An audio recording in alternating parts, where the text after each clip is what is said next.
Bonjour à toutes et à tous, je suis Frédérique Weber, directrice technique chez SPIE Nucléaire. Je vais vous parler aujourd'hui du plan performance et surtout de son bilan 2021.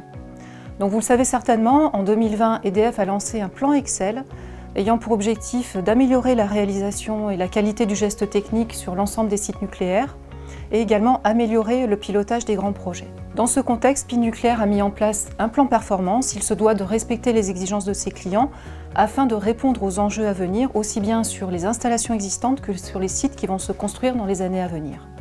Ainsi, SPIE Nucléaire a mis en place son plan performance qui va se dérouler jusqu'en 2025 et il s'appuie sur 3 piliers que sont accompagner, satisfaire, performer.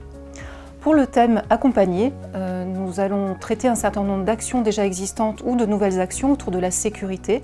Par exemple, nous allons continuer le déploiement de nos 16 outils sécurité qui sont déployés aujourd'hui aux alentours de 75%, pour lequel nous allons progresser et atteindre donc un déploiement complet d'ici 2022.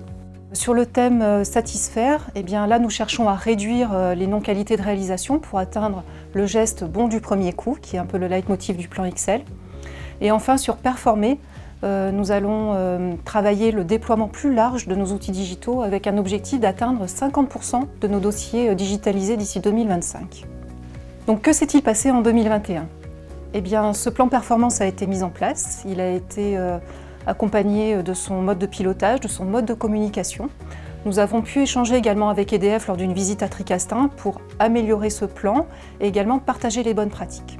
Donc justement, nous avons recensé en 2021 une quinzaine de bonnes pratiques liées à ces notions de performance.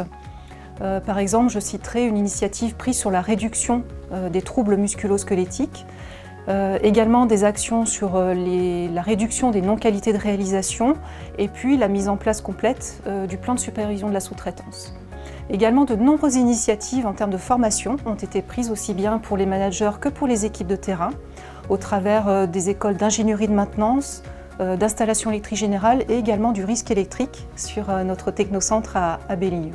Et pour la suite, nous allons bien entendu continuer le déploiement de ce plan performance. Nous allons échanger avec les parties prenantes pour améliorer nos actions, également partager les bonnes pratiques.